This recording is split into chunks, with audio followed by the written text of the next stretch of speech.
চানাচুরটা তো দারুণ, বেশ টক টক ঝাল ঝাল। মুখটার পুরো স্বাদ বদল করে দিল। না, এবার সবার দিকে যাই। ফাটাফাটি চানাচুর, ফাটাফাটি একেবারে।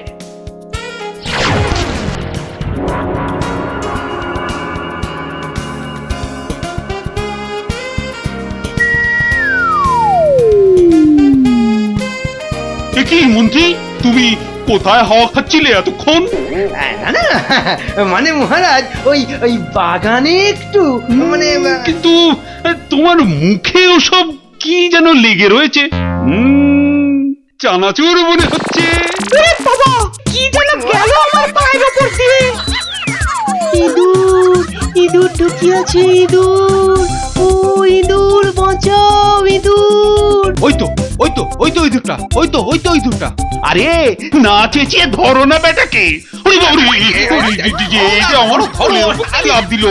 ও তো ঠিক তোমার পায়ের মাঝে দাঁড়িয়ে আছে, ধরো না। আরে সেনাপতি, একা না পারলে প্রহরীদের ডাকো। যা ফসকে গেল। এভাবে হবে না মহারাজ, এভাবে হবে না। আরে বলে ফেলো তাহলে, ছোটাপট। একটা জাল আনলেই তো হয়ে যায় মহারাজ। এই সেনাপতি, জাল নিয়ে এসো না, ফটাফট।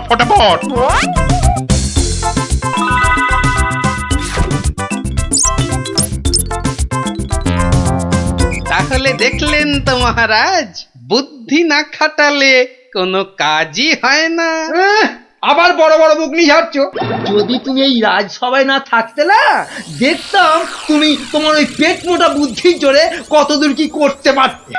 মহারাজ, মন্ত্রী মশাই কিন্তু আমাকে হ্যাটা করছেন। হ্যাঁ, এই তো গোপালকে জব্দ করার একটা দারুণ সুযোগ পাওয়া গেছে।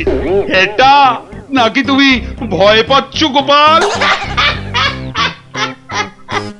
তার বলতে মহারাজ, দেখছেন না গোপালের ভুঁড়িটা কেমন ভয়ে চুপসে গেছে। কিসের ভয়? কিসের ভয়?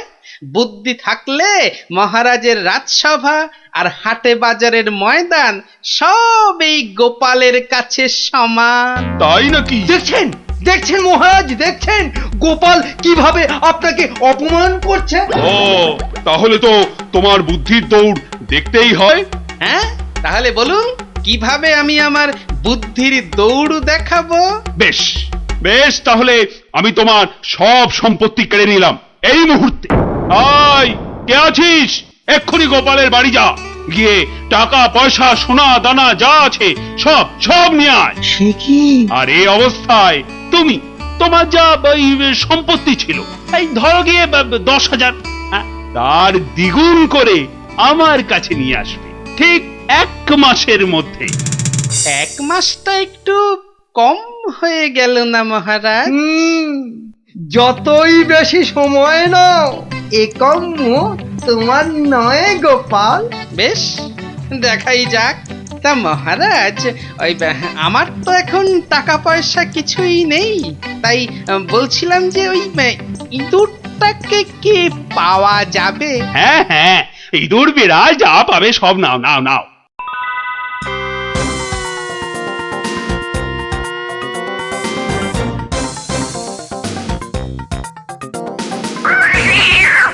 দেখছি কোথায় তোর খাবার পাওয়া যায়। কতবার বলেছি মিষ্টি খাওয়ার অভ্যেস কর, তাহলে তো দোকান থেকেই দিতে পারি রসগোল্লা নয়তো সন্দেশ। কুচুমুচু বাবা ইঁদুর, সোনা মনা তোমাকে কার ঘরে গচ্ছাই। আরে ভোলা ময়রা না? বেটা নিশ্চয়ই বেড়ালের জন্য ইঁদুর খুঁজতে বেরিয়েছে। আরে বাবা, একটু ধৈর্য ধর। ইগো, ইঁদুর নেবে নাকি? ভালো মোটা ফটকা ইঁদুর। সেই খুঁজতেই তো বেরিয়েছি। ও তা বাবা, ও কত দাম নেবে গো? বেশি না, মাত্র 5 টাকা। 5 টাকা একটা ইঁদুরের? রাজবাড়ির জন্য নিয়ে যাচ্ছি, তুমি চেনাশোনা লোক তাই বললাম ওই 5 টাকা। না নিলে থাক। না গোপাল, আমাকেই দাও বরং। এই নাও 5 টাকা। যাক, 5 টাকা তো পাওয়া গেল। এবার দেখতে হবে এটা দিয়ে আর কি করা যায়।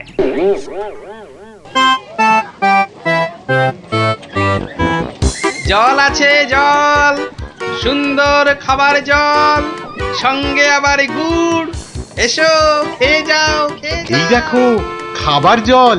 সঙ্গে আবার গুড় দিচ্ছি। এসো এসো এসো, সুন্দর জল আর তার সঙ্গে গুড় খেয়ে শরীর মন ঠান্ডা করো। আরে দাও দাও দাও এসো দাও। এসো এসো।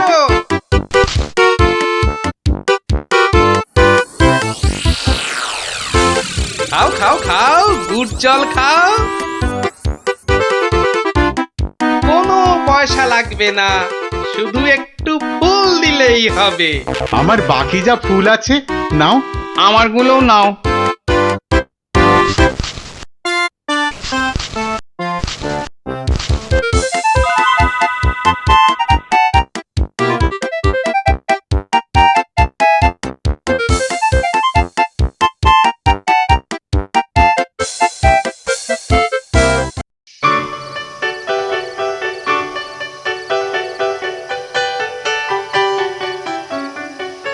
নাও নাও নাও, মালা গাঁথো। সব কটা মালা আবার হাটে নিয়ে বেচতে হবে। তুমি কোনো চিন্তা করো না, হ্যাঁ? আমি যখন হাত দিয়েছি তখন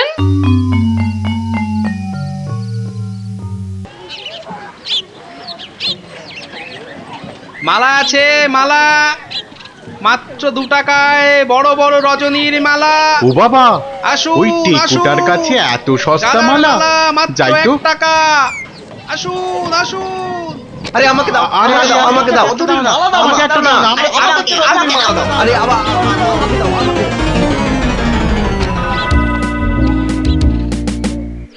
দেখি 1 2 বাবা, পুরো 200 টাকা মাত্র একটা ইঁদুর থেকে।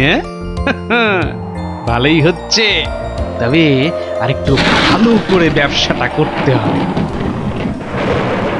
ও বাবা, এই দেখো আকাশ কালো করে এসেছে দেখছি। এটা মনে হচ্ছে যখন তখন বৃষ্টি নামবে। এই রে, বলতে বলতে নেমে গেল। রে বাবা, উহ, বাবা কি দাপট বৃষ্টি! ও, সঙ্গে আবার কি ঝড়! দৌড়তে হবে, দৌড়ই দৌড়ই।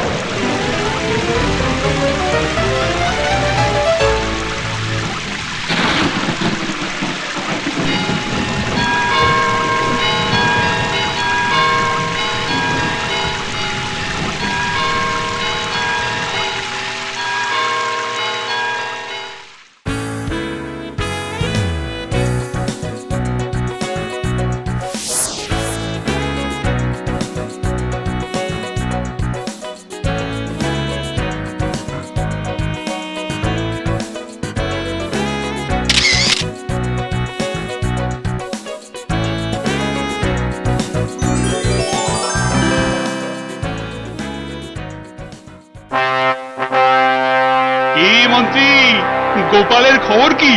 টাকা জমাচ্ছে খুব না? কিন্তু এদিকে দিন যে একের পর এক চলেই যাচ্ছে। যাক না, যাক যাক। যখন দুগুণ সম্পত্তি করতে পারবে না, তখন আমাকে আপনাকে হ্যাটা করার মজা বুঝবে বাছাধন। কিন্তু এখন তো আমাদের মজা দেখাতে নবাব বাদশাহ এক বণিককে এখানে পাঠাচ্ছেন। তাহলে তো মহারাজ আমাদের ওই বণিককে খুব ভালো করে খাতির যত্ন করতে হবে। শুধু কি বণিক, তার সঙ্গে কত লোক আসছে জানো, ওই ঘোড়ায় চেপে। কত কত মহারাজ? 200। তাহলে কি হবে মহারাজ? তাই তো মন্ত্রীকে ভার দিচ্ছি, এক্ষুনি বাজারে গিয়ে ওদের যাতে খাবার দাবারের কোনো রকম অসুবিধে না হয় তার ব্যবস্থা করতে। যাও যাও যাও যাও মন্ত্রী, কাজে লেগে পড়ো, যাও যাও। হ্যাঁ মহারাজ। বাহ বাহ বাহ বাহ বাহ, আজও ভালোই বিক্রি হলো মালা। কিন্তু এভাবে তো 20,000 টাকা করতে অনেক সময় লেগে যাবে। আর কি করা যায়, আর কি করা যায়? আরে গোপাল না? কি হে গোপাল, কেমন আছো? আর আছি। আপনাকে আর মহারাজকে হ্যাটা করার মজা এখন হাড়ে হাড়ে বুঝছি। কিন্তু আপনি এখানে কেন মন্ত্রী মশাই? কেন? নবাব শেখ বণিককে এখানে পাঠাচ্ছেন। ভালো করে খাতির যত্ন করতে হবে। তাই তো মন্ত্রীকে ভার দিচ্ছি বাজারে গিয়ে খাবার দাবারের ব্যবস্থা করতে। না না না না না না, আমার আর দাঁড়ানোর সময় নেই, আমি আসছি আসছি। হ্যাঁ হ্যাঁ হ্যাঁ, আপনি যান।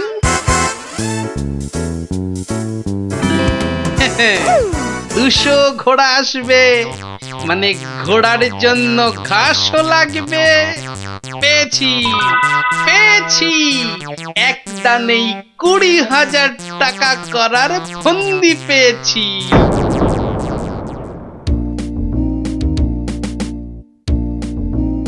আচ্ছা, আর কতক্ষণ এভাবে দাঁড়িয়ে থাকতে হবে বলো তো? ওই তো তোর ঘাস কাটা হয়ে গেছে, এবার এলো বলে ওরা। হ্যাঁ, ফুল আলাদের ছেড়ে এবার ঘাস কাটুরিতে ধরলে কেন? এসো এসো, গুড় জল খেয়ে শরীর মন ঠান্ডা করো। এসো এসো। বাবা বাবা বাবা, গুড় জল, দারুন দারুন, চলো চলো গো চলো।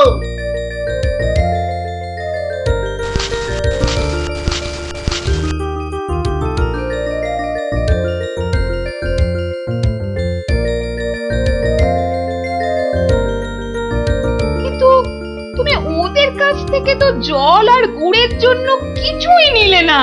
নেব নেব, কিন্তু কদিন পরে নেব। কি যে করছো আর কেনই বা করছো, কিছুই মাথায় ঢুকছে না আমার।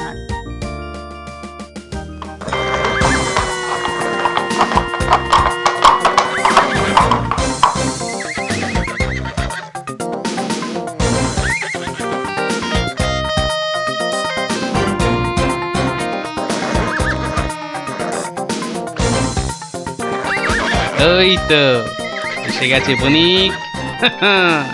এবার আমার খেল শুরু।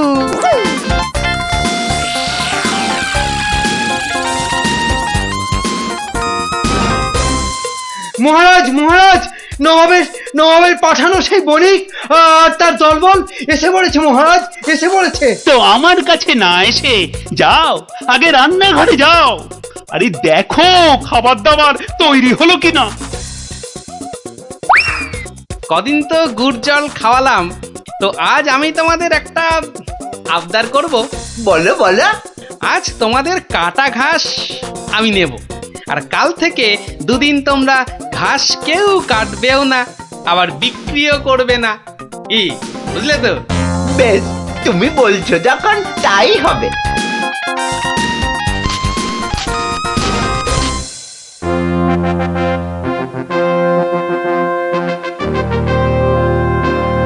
খান খান, এই খোদ খোদ নবাবের লোক, আপনারা মন প্রাণ দিয়ে খান, নইলে আবার নবাব বৎস আমার উপর গোসা করবেন। কিন্তু মহারাজ, আমাদের ঘোড়াগুলোর জন্য কিছু ঘাসের ব্যবস্থা যে করতে হবে। এ আর এমন কি কাজ? আই মন্ত্রী, যাও যাও, ঘোড়ার ঘাস লাও।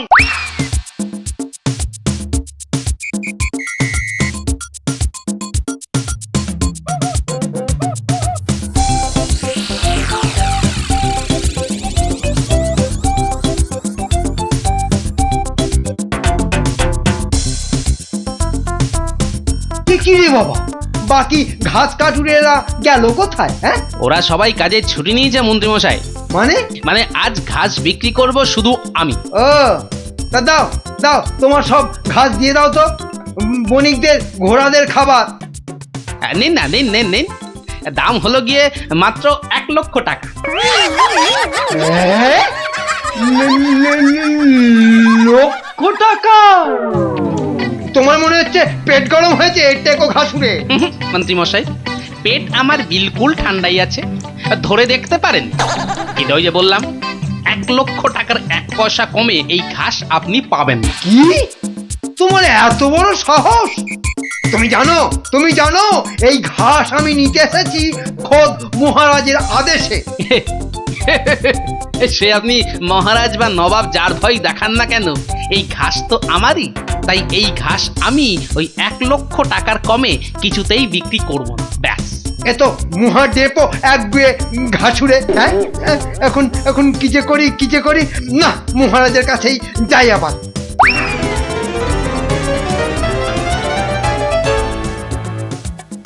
কি হলো মন্ত্রী? আরে আরে ঘাস কোথায়? কি করে আনবো? অনেক দাম চাইছে, 1,00,000 টাকা। হ্যাঁ, এ কি মগের বললুক নাকি? কে কার এত সাহস যে ঘাসের জন্য 1,00,000 টাকা দাম চায়? কি মহারাজ, ঘাসের ব্যবস্থা হলো? ঘোড়াগুলো যে খিদের জন্য ডেকেই চলেছে তখন থেকে। না ওই মানে ওই কি আবার মানে করছেন? হ্যাঁ, কি আবার মানে করছেন?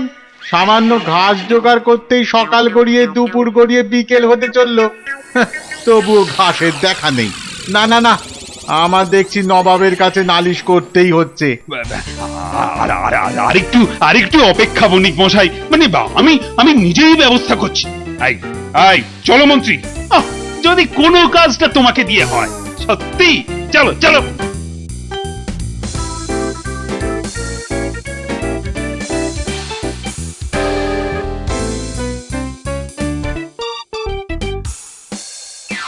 এই বেটে ঘাসুরে, তোমার এত সাহস, তুমি আমার কথা শুনেও ঘাস দাওনি?